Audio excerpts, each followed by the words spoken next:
Top quality और consistent performance के लिए सिर्फ सिल्वर पंप नाम याद रखना।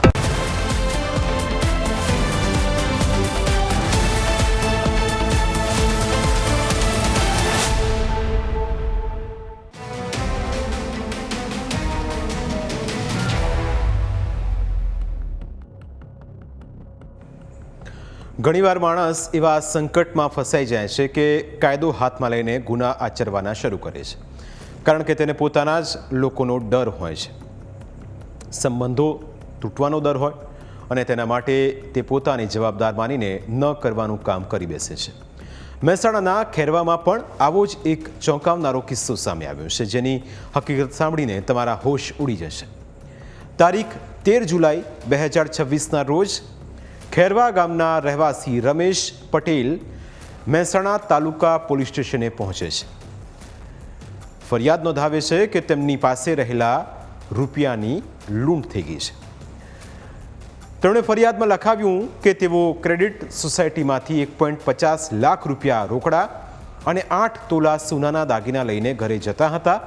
તે સમયે બાઇક પર આવેલા બે અજાણ્યા લોકોએ તેમના હાથમાં છરી મારી, ત્યારબાદ આંખમાં મરચું નાખીને રોકડ તેમજ દાગીનાની લૂંટ ચલાવી અને લૂંટારો ફરાર થઈ ગયા। આ ફરિયાદના આધારે પોલીસ લૂંટારોની તપાસમાં લાગી, પરંતુ આશ્ચર્યની વાત એ છે કે પોલીસને ઘટના સ્થળ કે તેની આજુબાજુના વિસ્તારમાંથી લૂંટ કરનાર કથિત આરોપીઓ અંગેના કોઈ પણ પ્રકારના પુરાવા ન મળ્યા। ટેકનિકલ સોર્સ અને હ્યુમન ઇન્ટેલિજન્સની મદદ લેવા જતાં લૂંટારુઓનું નામો નિશાન ન મળ્યું। અત્યાર સુધી તો દરેકને એવું જ લાગતું હતું કે ખરેખર રમેશભાઈ પાસેથી લૂંટ થઈ છે, પરંતુ લૂંટારુઓની કોઈ જ વિગતો ન મળતા આખરે ફરિયાદી જ શંકાના દાયરામાં આવી ગયા।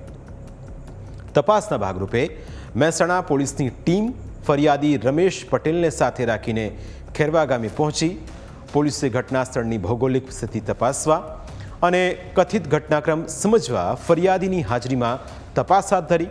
આ દરમિયાન ફરિયાદીની જુબાની અને વાસ્તવિક પરિસ્થિતિ વચ્ચે ભારે વિસંગતતાઓ જોવા મળી।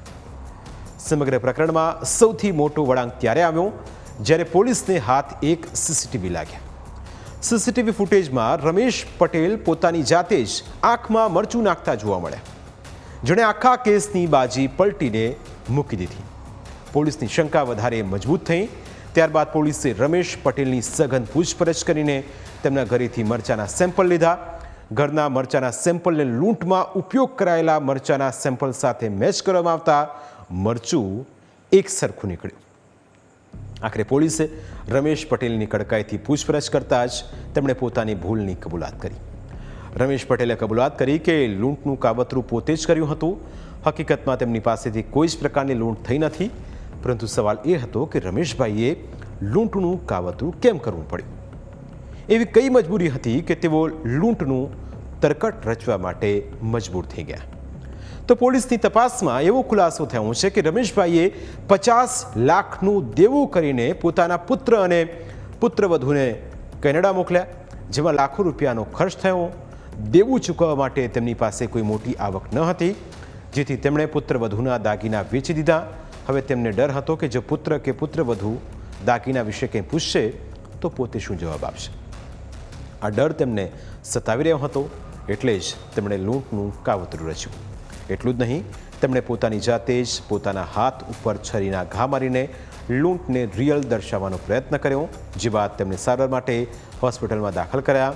ઘણીવાર વ્યક્તિ કોઈ પણ પગલું ભરતા તો ભરી લે છે, પણ પાછળથી તેને એ વાત પર ખૂબ જ દુઃખ થતું હોય છે।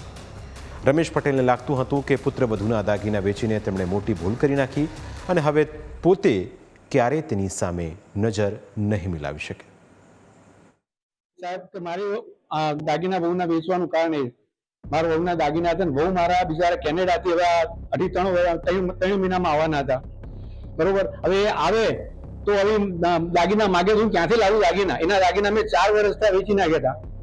મને નફરત બિચારા મને એ થઈ ગયું કે હવે હું કોને એને હામી મળીશ કેવી રીતે? મારી વાઈફને ખબર નહીં, મારા છોકરાને ખબર નહીં, કોઈને ખબર નહીં ઘરમાં મારા સિવાય। એ દુઃખ એટલે મને એટલું દુઃખ થાય કે હું મરી કેમ નહીં જતો।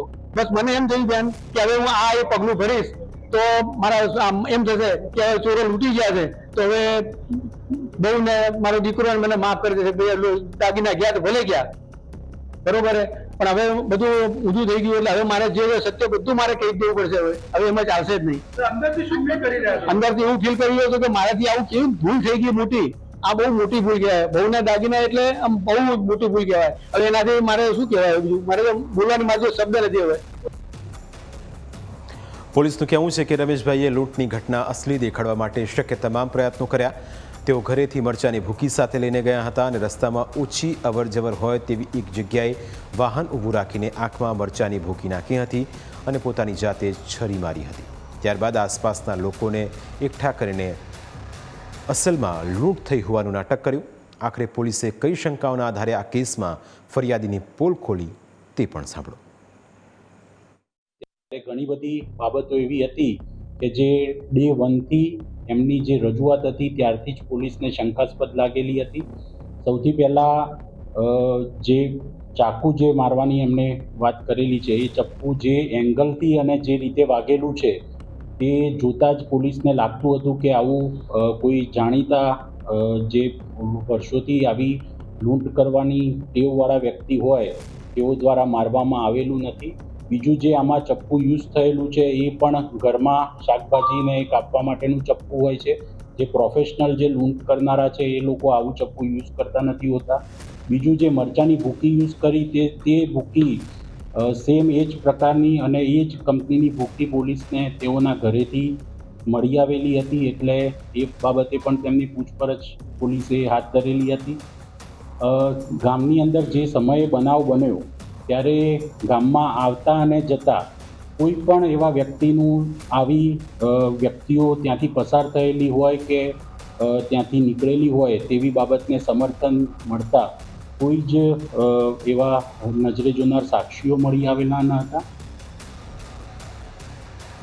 મહત્વનું છે કે પોલીસ સામે ઘણી વખત આવા કેસ સામે આવતા હોય છે. મોટાભાગના કેસમાં પોલીસને પહેલા દિવસથી જ ફરિયાદી ઉપર શંકા જતી હોય છે, પરંતુ તેના માટે પોલીસ તપાસ કરીને તેને લગતા પુરાવા એકઠા કરે છે.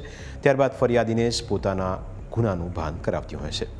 પ્રાઇમ ટાઈમના સમય થયો છે બ્રેકનો. બ્રેક બાદ અન્ય મુદ્દા વિશે વાત.